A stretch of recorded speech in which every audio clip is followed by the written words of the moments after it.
आप सबका यहां बहुत बहुत स्वागत, नमस्कार। थोड़ा प्रोग्राम लेट चल रहा है, आपको यहां थोड़ा ठहरना पड़ा, इसके लिए मैं आपसे माफी मांगता हूं। एक साल पहले कन्याकुमारी से कश्मीर तक हम भारत जोड़ो यात्रा पे चले। राजस्थान से निकले, 4000 किलोमीटर समुद्र से हिमालय तक चले और रास्ते में हजारों लोगों से मेरी डायरेक्ट बातचीत हुई। युवाओं से, बुजुर्गों से, किसानों से,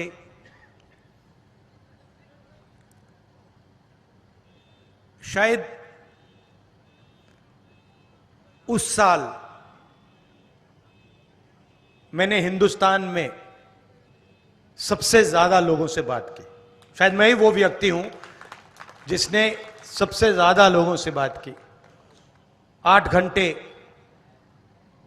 मिनट के बाद मिनट के बाद मिनट के बाद मिनट, कोई नया आता था, अपनी बात रख के चला जाता था। किसानों ने अपनी बात रखी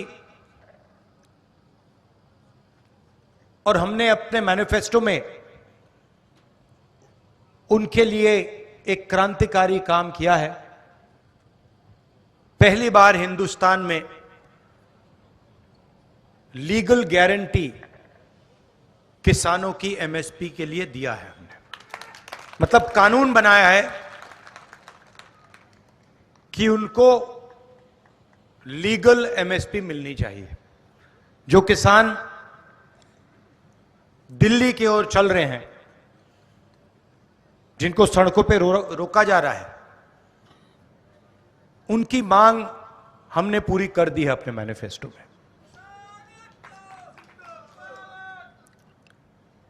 जाति जनगणना की मैंने बहुत बात की है।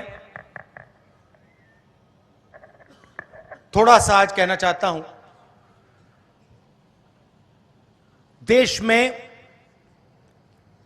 50% पिछड़े वर्ग के लोग हैं, 8% आदिवासी भाई बहन हैं, 15%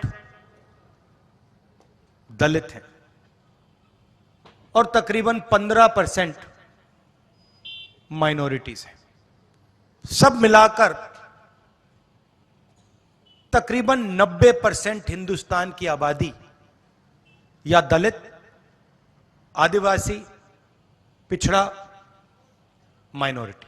उसमें आप 5% और गरीब जनरल कास्ट के लोगों को मिला दीजिए। यह है हिंदुस्तान की आबादी। मगर अगर हम हिंदुस्तान की संस्थाओं को देखें, हिंदुस्तान के बजट को देखें, हिंदुस्तान के धन को देखें, तो इन लोगों की भागीदारी नहीं है, कहीं भी नहीं है। मैं आपसे पूछता हूं, आदिवासी वर्ग हैं आप, राष्ट्रपति आदिवासी हैं हैंगे ना? ठीक है। राम मंदिर का इनॉग्रेशन हुआ, आपको टीवी पे उनका चेहरा दिखा? क्यों नहीं? ये फिर से बोलो, क्यों नहीं? क्योंकि वो आदिवासी हैं, हिंदुस्तान की राष्ट्रपति हैं। मगर उनको सीधा मैसेज दिया गया कि राम मंदिर के इनॉग्रेशन में आप राष्ट्रपति हो, कुछ भी हो, आप आदिवासी हैं, आप अंदर नहीं आ सकती हैं। सोच वहां से शुरू होती है। आपने टीवी देखा, राम मंदिर के इनॉग्रेशन में आपने किसी गरीब को देखा?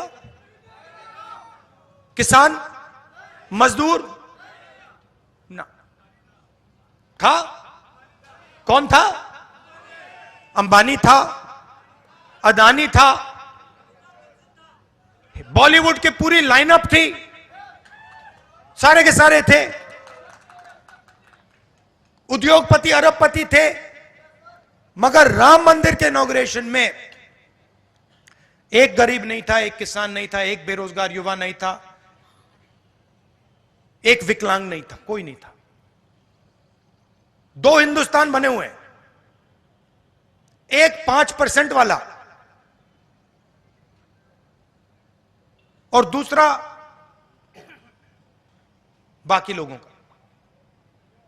और किसी भी एरिया में आप देखो, कहीं भी देखो,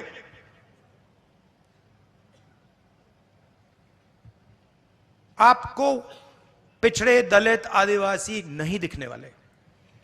हिंदुस्तान की सबसे बड़ी 200 कंपनियों की लिस्ट निकालो, उनके मालिकों के नाम पढ़ो,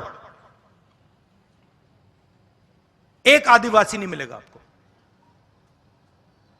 मैंने चेक किया है, मैंने लिस्ट निकाली है सबकी, इनकी सीनियर मैनेजमेंट की लिस्ट निकाली है।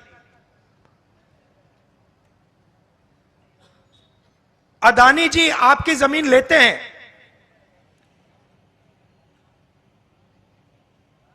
आपका जल छीनते हैं, जंगल छीनते हैं, मगर उनकी कंपनी में सीनियर लेवल पे आपको एक आदिवासी नहीं मिलेगा, एक दलित नहीं मिलेगा, एक पिछड़ा नहीं मिलेगा, और हिंदुस्तान की सबसे बड़ी 200 कंपनियों में नहीं मिलेगा। मीडिया में देखो, खारगे जी कह रहे हैं सिर्फ नरेंद्र मोदी दिखते हैं। कारण है, इनके मालिकों की लिस्ट निकालो, इनके बड़े बड़े रिपोर्टर्स की लिस्ट निकालो, एक पिछड़ा नहीं मिलेगा, एक दलित नहीं मिलेगा, एक आदिवासी नहीं मिलेगा। 90% हो आप हिंदुस्तान के, 90%। उसमें गरीब जनरल कास्ट भी जोड़ दो, 5% और ले लो और जोड़ दो। मीडिया में आपका कोई नहीं, बड़ी कंपनियों में आपका कोई नहीं। हिंदुस्तान के बजट को 90 लोग चलाते हैं, आईएएस अफसर हैं। राजस्थान में भी वही है, यहां पे राजस्थान की सरकार को 60-70 लोग चलाते हैं। उनकी लिस्ट निकालो।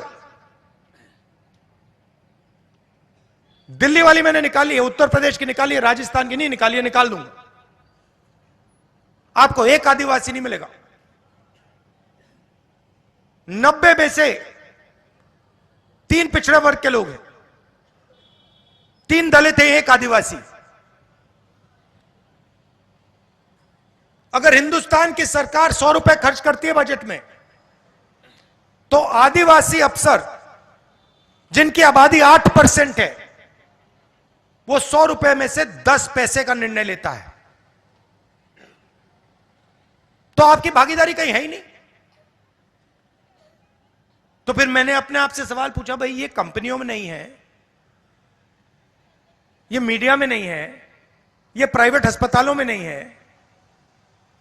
ये प्राइवेट स्कूल, यूनिवर्सिटी, कॉलेजेस में नहीं है, ये सरकार में नहीं है, तो है कहां? फिर मैंने मनरेगा की लिस्ट निकाली, उसमें आदिवासी, पिछड़े, दलित सब भरे हुए हैं। कॉन्ट्रैक्ट लेबर की लिस्ट निकाली, मजदूरों की लिस्ट निकाली, उसमें भरे हुए हैं। 90% का काम हिंदुस्तान में मजदूरी करने का है, 5% का काम देश की हर संस्था को कंट्रोल करने का है। कहीं भी देख लीजिए आप।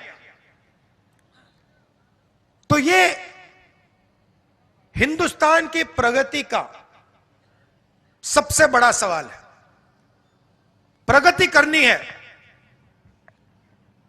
तो एक ऐतिहासिक काम करना होगा।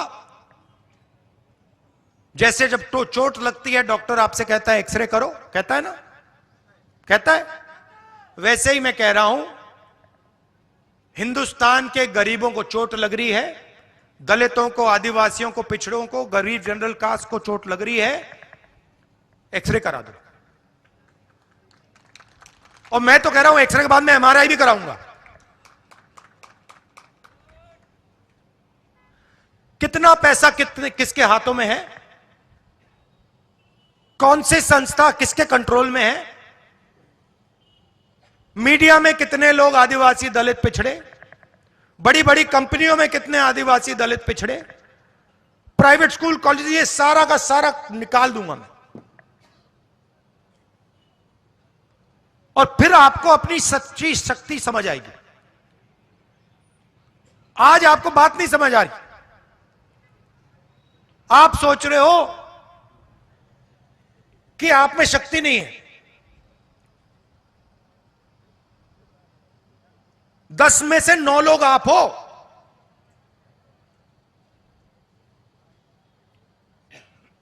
और आपके सब रास्ते बंद कर दिए। पहले आर्मी में जाते थे, अग्निवीर कर दिया। पहले पब्लिक सेक्टर हुआ करता था, पूरा का पूरा प्राइवेटाइज कर दिया।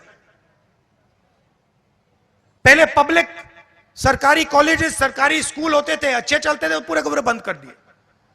पहले सरकारी अस्पताल होते थे, बंद कर दिए प्राइवेट। तो जब भी आपके जेब से पैसा निकलता है वही 5% के जेब में जाता है। पेट्रोल का पैसा भरते हो, 5% के जेब में जाता है। सड़क पे टोल देते हो, 5% के जेब में जाता है। फल खरीदते हो, 5% के जेब में जाता है।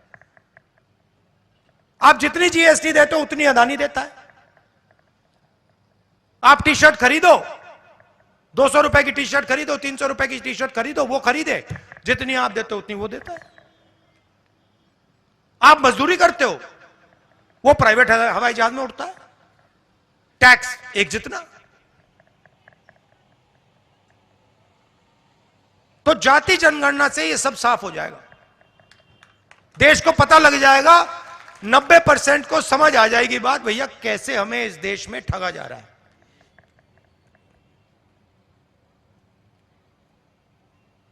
भारत जोड़ो यात्रा में सबसे बड़ा मुद्दा बेरोजगारी थी। युवा आते थे, मैं पूछता था क्या करते हो? राहुल जी बीटेक हूं, एमबीए किया, मेडिसिन पढ़ी, कंप्यूटर प्रोग्रामर हूं। क्या करते हो? कुछ नहीं, रोजगार नहीं है।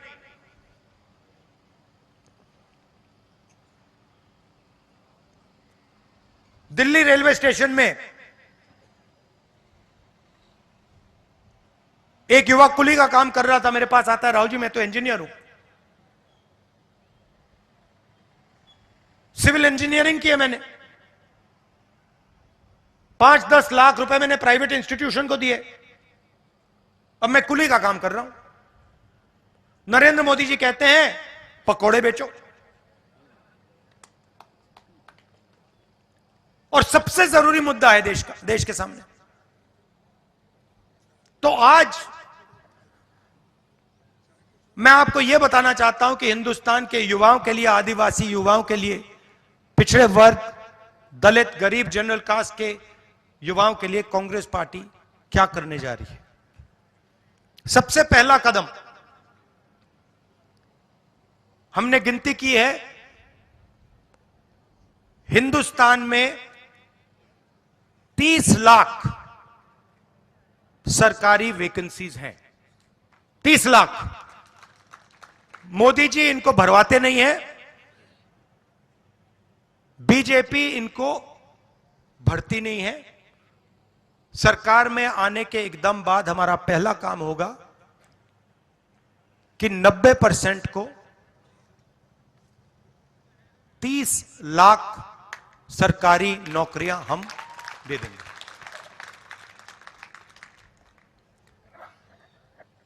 दूसरा ऐतिहासिक काम, हम मनरेगा प्रोग्राम लाए थे। रोजगार का अधिकार, लाखों लोगों को फायदा हुआ, अधिकार दिया हमने। वैसे ही हम हिंदुस्तान के युवाओं को, सब युवाओं को अप्रेंटिसशिप का अधिकार देने जा रहे हैं।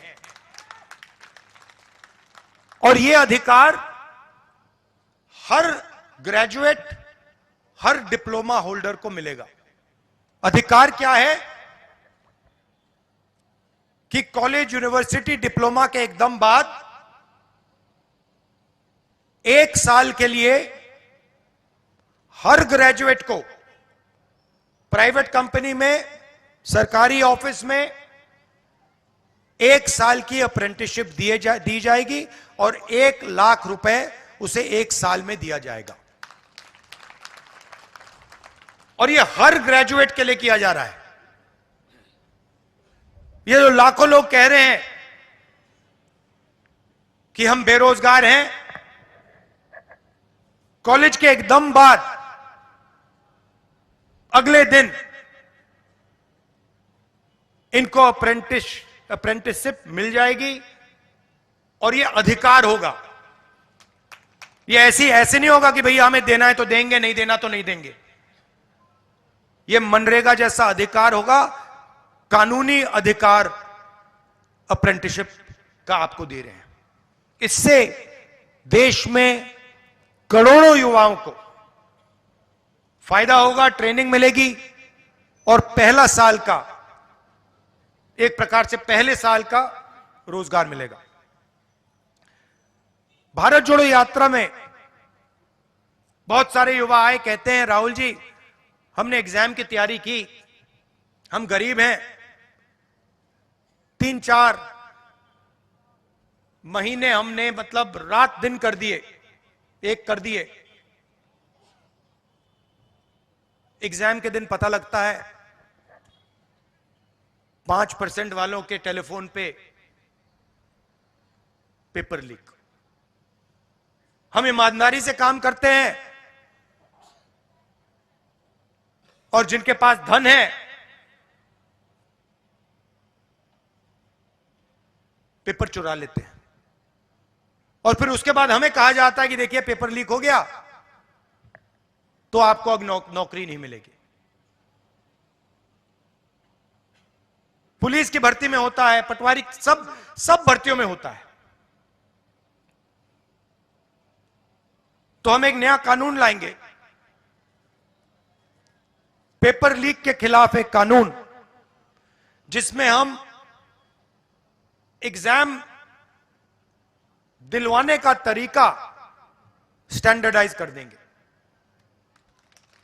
कि एग्जाम होगा तो ये जो आउटसोर्सिंग होती है, प्राइवेट कंपनियों को पकड़ा दिया जाता है, ये आउटसोर्सिंग नहीं होगी। एग्जाम सरकारी संस्था करेगी और इस प्रकार से करेगी। और अगर इस प्रकार से नहीं किया और अगर पेपर लीक हो गया तो फिर कानूनी कार्रवाई ऐसी होगी कि दूसरी बार नहीं होने वाला है। चौथी चीज, युवाओं के लिए बहुत सारे युवा उबर, ओला, डिलीवरी का काम करते हैं। इसको अंग्रेजी में गिग वर्कर्स कहते हैं। और राजस्थान में हमने इनके लिए कानून बनाया था, इनकी रक्षा के लिए, इनकी पेंशन के लिए, इनकी सोशल सिक्योरिटी के लिए। जो कानून हमने राजस्थान में बनाया था वही कानून हम पूरे हिंदुस्तान में लागू करने जा रहे हैं कि जो ड्राइवर का काम करता है, सिक्योरिटी गार्ड का काम करता है, उबर का काम, ओला का काम, ये पिज्जा डिलीवरी जो होती है, ये जो सब युवा हैं इनकी रक्षा हो,